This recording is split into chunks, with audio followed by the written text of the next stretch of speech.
O aparelhinho que é o meu dedo duro. Muito prazer, meu nome é Sérgio, de vez em quando eles me chamam, mas eles me chamam assim em condições muito especiais, porque mês de julho é um mês de férias, muitos palestrantes estão viajando, foram para Paris, para os Estados Unidos, foram para a Europa, estão viajando, passeando, então eles não acham ninguém assim que possa vir, então eles vão pegando assim os auxiliares de exposição. E eu fui escalado por conta disso. Eu já tenho a condição de um auxiliar, de um quebra-galho, então eu estou aqui para falar com vocês. E o semeador saiu a semear, né? Agora nós precisamos saber onde estão caindo as sementes desse semeador em nós, porque nós estamos aqui recebendo as sementes, precisamos entender, escuta, o que está acontecendo com essas sementes em nós? Está fazendo algum efeito? Nós estamos mudando, estamos modificando? Qual é o problema dessas sementes em nós? Por que é que nós estamos resistindo tanto para fazer mudanças, para fazer modificações? Então nós precisamos entender que o trabalho aqui é semear. Nós estamos recebendo sementes quase toda hora, pelo menos toda semana. E nós não podemos continuar do jeito que nós somos. Essa é a proposta da casa, porque se for para sermos iguais nós éramos, então nós estamos perdendo tempo aqui. Tem tanta coisa boa no Netflix, tem tanto futebol, agora tem futebol todos os dias da semana, é segunda, terça, quarta, quinta, sexta, sábado, domingo.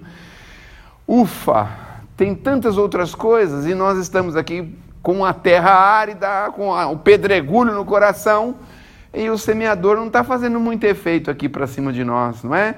Nós temos que revolver essa terra, temos que melhorar, jogar fora, tirar coisa que não serve para receber bem essas sementes. Bom, agora o nosso tema, o sacrifício mais agradável a Deus. Eu estou criando aqui uma espécie de inimizade, para depois a gente fazer uma espécie de um perdão coletivo, para a gente mostrar o tema para vocês, tá certo? Porque o tema basicamente é esse, o sacrifício mais agradável a Deus. Mas o que eu preciso dizer para vocês, que eu estou lançando em primeira mão, uma ideia que nós tivemos, e nós fomos autorizados a falar aqui em primeira mão, é o seguinte: nós precisamos perseverar numa coisa chamada cultura espírita. As pessoas estão perdendo um pouco a diretriz dessa cultura espírita. E qual é a ideia? Nós temos talvez no ABC uma das casas mais organizadas e uma das melhores bibliotecas que eu conheço no ABC, que está dentro da casa do Semeador. Vocês conhecem? Esta casa. Mas engraçado que a maioria de nós se contenta em passar ali e ficar só com o pó e os ácaros da biblioteca. Quando os nossos benfeitores espirituais debruçaram horas e mais horas, tiveram que encontrar médios em condições favoráveis, os médios tiveram que encontrar editoras, tiveram que vencer muitos obstáculos, para que nós pudéssemos formar a inteligência, formar a intelectualidade espírita, e nós estamos jogando fora, estamos deixando os ácaros tomando conta, estamos deixando a poeira tomar conta.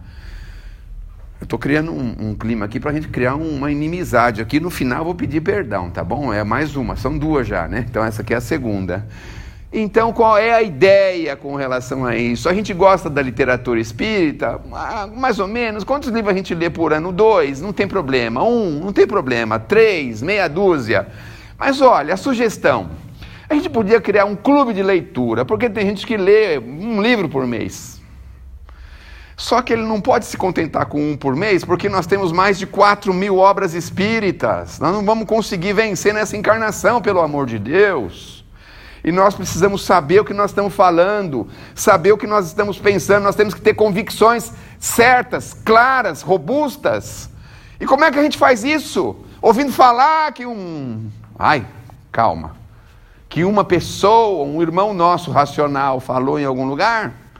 Que um expositor meia pataca veio aqui e falou, na época de férias.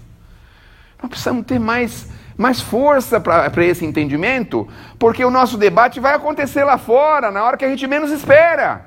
Um familiar nosso perde um parente, uma pessoa conhecida nossa tem um contragolpe na vida, alguma coisa acontece com ela e a gente não tem elementos para ajudá-la. Nós não temos fôlego para dizer para ela o que significa isso. A gente não sabe de onde tirar um pouco de conforto para essa pessoa.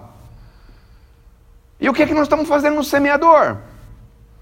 Então a sugestão é que se nós temos força para ler um livro por mês, se a gente conseguisse reunir 2, 3, 4, 5 pessoas que fazem a mesma coisa, a gente faz uma reunião por mês e cada um traz um resumo. E nós ficamos 15 minutos debatendo cada resumo, e nós vamos ter 4 obras por mês ao invés de uma. Olha só, são 50 obras por ano. Parece loucura. Eu precisava ter tomado o remédio, eu não consegui tomar hoje. Eu estou um pouco alterado, vocês desculpem, tá bom? Mas parece loucura isso? Será que a gente não pode criar um clubinho de estudos, de um clubinho de leitura? Ah, mas que livro nós vamos ler? Escolhe! Quer o livro pequenininho, quer um grande, quer um médio? Escolhe você! Tem tanta coisa que a gente pode conhecer. É só a gente fazer um pequeno resumo e trazer uma vez por mês. Será isso muito difícil? E aí daqui a um ano eu vou falar assim, meu Deus do céu, eu tenho entendimento de 50 obras espíritas. Podia ter de 5 ou 6, mas tenho 50. Já pensaram? Ai, agora vem o nosso tema. Deixa eu me acalmar um pouquinho, que eu estou muito alterado, muito assim, não é? Nós vamos fazer esse lançamento dessa ideia daqui a alguns dias com grupos que nós temos de trabalho, trabalhos sociais, trabalhos espíritas. E vamos convidar essas pessoas que gostam da leitura para a gente fazer uma reunião mensal. E nessa reunião nós vamos buscar se entender. Porque, vejam, gente, o importante não é ler todos os livros, mas a gente ter conhecimento sobre eles. Muitos de nós não temos conhecimento de sequer uma obra espírita. Francisco Cândido Xavier, a gente só lembra do nome dele porque foi muito batido, tanto pela mídia como pelos meios espíritas, porque senão a gente nem lembrava o nome dele. Então, é preciso nós pensarmos nessa cultura. Nós precisamos acordar um pouquinho, nós estamos dormindo ainda. E a doutrina espírita precisa ter uma relevância maior. As pessoas tripudiam sobre a doutrina em tudo quanto é lugar. As pessoas que não conhecem a doutrina falam verdadeiros absurdos da doutrina, seja nas redes sociais, em qualquer outro lugar. A gente fica assim naquela coisa morna, sabe? A gente não consegue conversar a respeito do assunto, porque a gente não tem entendimento profundo. Mas o que é importante é o seguinte: é provável que nós ainda estejamos dormindo, nós não temos uma noção muito clara do que estamos fazendo aqui na Terra. É muito provável que isso esteja acontecendo. A gente acorda de manhã, vai para o trabalho. Ah, alguém falou que é bom fazer um pouco de ginástica. Ah, então vamos fazer um pouquinho antes de sair para o trabalho. Faz uma caminhadinha de 30 minutos, 40 minutos, se prepara, vai para o trabalho, passa o dia inteiro no trabalho, volta para casa e vai fazer os afazeres materiais, vai se cuidar, vai cuidar de questões materiais. Ah, uma vez por semana, bom, eu tenho uma afinidade, eu tenho uma simpatia com a doutrina, eu vou lá assistir uma reunião, vou conhecer um pouquinho mais da doutrina, vou lá ter esse entendimento.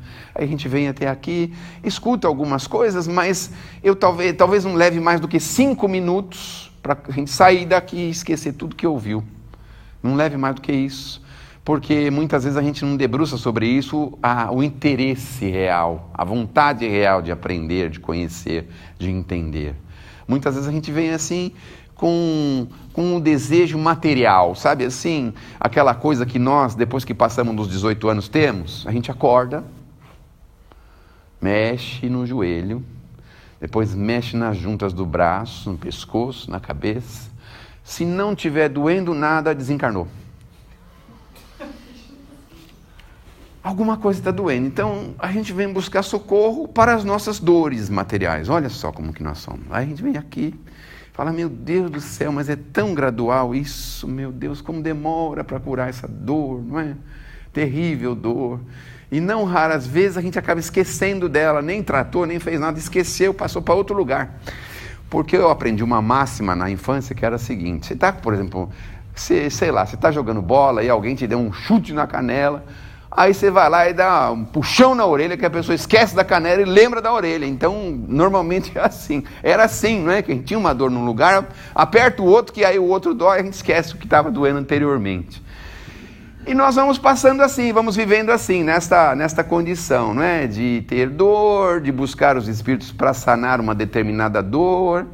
Só que a gente não tem a menor noção de por que essas dores chegaram até nós, não tem a menor ideia da necessidade que elas estão com a gente, não tem a menor ideia de nada disso. Nós estamos verdadeiramente dormindo. Mas essa conversa está ficando tão pesada, não? Meu Deus do céu, vamos tranquilizar um pouquinho, relaxar um pouquinho, não é? Porque senão fica difícil da gente vir. Pô, a gente vem quarta-feira, faz um esforço lascado, vai lá, e aí vem esses expositores de meia pataca, falar um monte de bobagem que não tem nada a ver, e a gente é obrigado a aguentar. Isso que deve ser muito difícil, não é? Muito ruim, muito difícil. Então o nosso tema de hoje é uma passagenzinha que pegou de Jesus, e a gente não pode ter a leviandade de não repetir a passagem de Jesus. Peço licença a vocês, que diz assim: o sacrifício mais agradável a Deus. Portanto, se estás fazendo a tua oferta diante do altar, sei lá, a tua prece, ou a tua reconciliação com Deus, os seus pedidos para o Criador, a sua conversa íntima com as coisas maiores da vida, e você se lembrar que algum irmão seu tem alguma coisa contra você, ou você contra ele, isso não é muito difícil de acontecer, né? Porque sempre tem alguma coisa que a gente tem contra alguém ou alguém contra a gente. Então, por exemplo, tem alguém que está devendo dinheiro para a gente. Normalmente a gente não lembra isso na hora da prece, não é mesmo? Mas depois que passa a prece, fala: mas eu encontrei aquele infeliz, ele trocou de carro e não me pagou. Pronto, perdeu todo o efeito da prece. Olha que coisa terrível, não é? Olha, negócio assim impressionante. Aí a gente está lá fazendo a prece, depois que passa a prece, a gente lembra assim, fala: meu Deus do céu, a pessoa me ofendeu em família na frente de todo mundo, vou sair do grupo do WhatsApp. Olha só. Isso quando não sai na hora, né? Porque em família sai na hora. Eu fico pensando, o que pensa uma pessoa quando sai do grupo? O que ela fica imaginando assim? O que será que ela pensa, né? Será que ela pensa a mesma coisa que eu penso quando eu vou no banco, por exemplo? A senhora saiu de algum grupo esses dias? Não? Não? Aí quando você vai no banco, vai brigar com o banco, por exemplo, aí acontece qualquer coisa, você sai pisando duro do banco, vou ter mais conta aqui. A gente sai de lá, esse banco vai falir. Sei lá, vamos imaginar que é o Bradesco. Aí o Bradesco fala: ai, coitado, ele saiu, nós precisamos fazer de tudo para ele voltar, porque 99.999.000 contas, nós precisamos dar conta dele. Porque senão nós vamos falir, pelo amor de Deus. 100 milhões de conta tem o banco e ele está ligando para a sua. Veja só. E você está achando que você saiu do banco, que aquele banco não presta. A maioria não presta mesmo, não tem nenhum banqueiro, né? Bancário pode ser que tenha algum, mas banqueiro não tem nenhum, assim, dono de banco. Não, a senhora trabalha em banco? Não? A senhora é banqueira? Olha que tem gente disfarçada, viu? Eu ouvi dizer que em Santo André tem muito banqueiro disfarçado que mora aqui, hein? Bom, Osasco também, né? Tem a cidade de Deus. Bom, se Osasco é a cidade de Deus, onde será que é a cidade do inimigo de Deus? Mauá? Não. É o lado oposto, não é? Vamos imaginar, Osasco está para lá, Zona Leste, não é? Lado oposto, né? Mas enfim. E aí a gente briga com o banco e fica com essa ideia. Aí briga no grupo do WhatsApp, por exemplo, sai do grupo. Eu fico pensando, o que será que a pessoa está pensando quando ela sai do grupo assim? Falar mais com ninguém. Ninguém merece a minha presença nesse grupo, perder mais tempo, falar mais nada com ninguém, fazer um buraco no chão e me enterrar. Aí a gente vai fazer a prece, só que a gente acabou de sair do grupo do WhatsApp assim fervendo, porque alguém falou alguma coisa que nós não gostamos. Olha só. Bom, é importante nós entendermos. Eu de vez em quando também fico fervendo. Mas eu tenho um negócio lá em casa que antigamente as costureiras usavam. Sabe aquele negócio de alfinetar o dedo, que é um negocinho assim de pôr? É dedal, né? Então quando eu estou nervoso eu ponho o dedal, porque aí eu não consigo fazer nada no celular. Fico com o dedal, porque ele não consegue fazer nada. Hoje é só o dedo, né, que funciona lá. Então ponho o dedal, não consigo fazer nada. Até acalmar. Antigamente os espíritos falavam para o Chico assim: toma um golinho de água, fica com a água na boca. Agora não adianta mais, tem que pôr um dedal no dedo para não fazer mais nada, para esperar um pouquinho, no dia seguinte, 2 dias depois, 3 dias depois, pensar o que vai fazer. Mas aí já passou, já se tranquilizou, já está diferente, já está melhor. Então a gente fica nervoso, mas espera um pouquinho, será que a gente não aceita opinião diversa da nossa? Todo mundo tem que pensar igual a gente? Mas o que ele pensa é horrível, mas e sobre o nosso pensamento? Será que ele também não pensa a mesma coisa de nós? Não é assim? Será que a gente tem que acabar com uma discussão por conta disso? Acabar com os nossos conceitos, as nossas ideias? Não temos que renunciar a isso? Porque o outro tem uma ideia diferente. Será que é assim que funciona? Como é que nós vamos debater as ideias? Como é que nós vamos chegar a um consenso? E muitas vezes até se convencer. Claro que nós não vamos dar o braço a torcer, mas nós vamos se convencer. Por exemplo, assim, que o Palmeiras, apesar de não ter mundial, é o melhor time do mundo. Como é que nós vamos se convencer disso? Se não continuar conversando, falando... Mas vocês concordaram fácil, hein? Tá cheio de palmeirense aqui, não?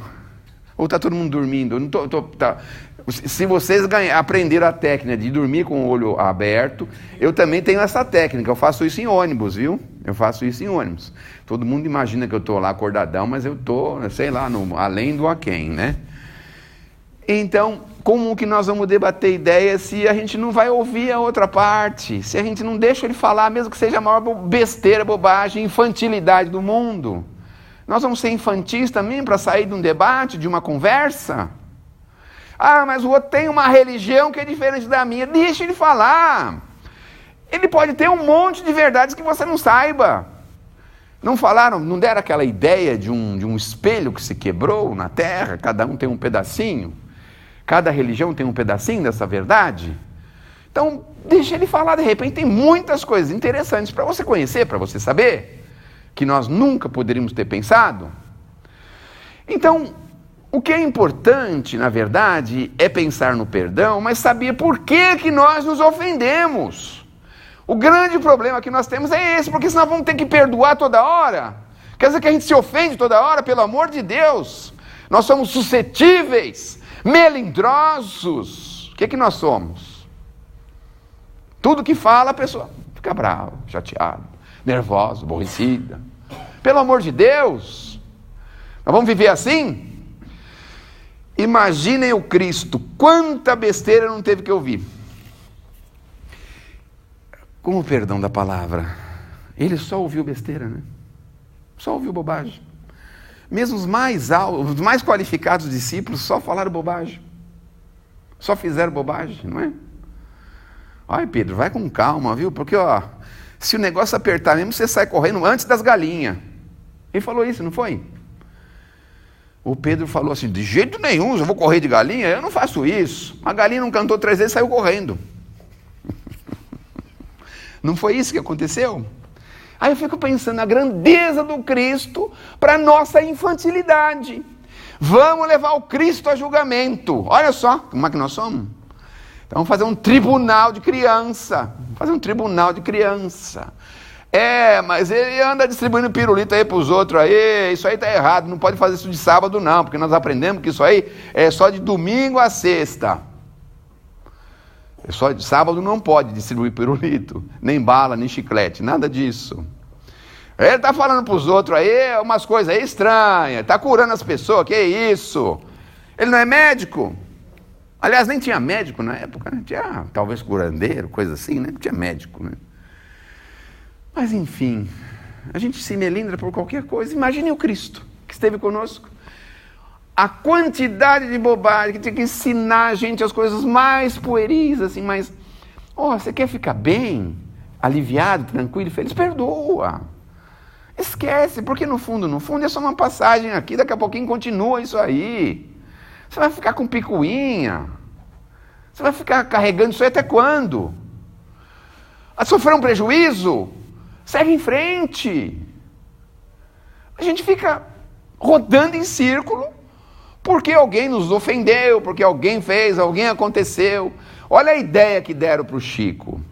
Os espíritos, né? Claro. O companheiro espiritual do Chico, Emmanuel, uma vez estava vendo o Chico chateado lá, aborrecido, chateado, porque tinham falado mal dele. Falaram muito mal. Ele falou, mas por que você está assim? Falaram de mim aí. Sabe o que ele falou? Ele falou assim, bom, se for verdade, você tem que se renovar. Se for mentira, esquece, porque isso aí vai sumir sozinho. Olha só. Então, se a gente está ofendido, pensa bem, é verdade, é real, aquilo aconteceu com a gente mesmo, aquilo é uma realidade. Nós temos que se renovar, não tem que se melindrar. É bobagem, é besteira, esquece, porque isso sozinho vai sumir, não tem problema nenhum. Mas enfim, o sacrifício mais agradável a Deus... 5 minutos, né? O sacrifício mais agradável a Deus é o perdão. Agora, mais agradável ainda é a gente não se ofender. Fico pensando, quando o pai dizia assim, esse daí é forte, ele não se ofende.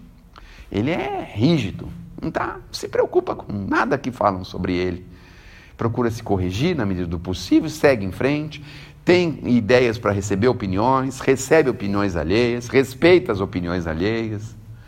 Aliás, a gente dá a impressão que nós estamos falando alguma coisa assim, meia, assim, de uma coisa moderna, assim, meia política, né, chamado democracia, né? Porque democracia não é a arte de falar, cada um tem a sua opinião, de dar os seus pontos de vista. Não é? Quando é que a gente pode dizer que o outro está totalmente fora da ideia, do debate, do questionamento? A gente só pode dizer isso se a gente tiver conhecimento superior ao dele. Mas quem é que pode pretender saber o que passa em cada uma das nossas ideias? Ninguém. Ninguém consegue entender. Agora, ainda mais, se a gente for lá fora, a gente pode dizer isso. Espera um pouquinho. Ele parece louco, não parece?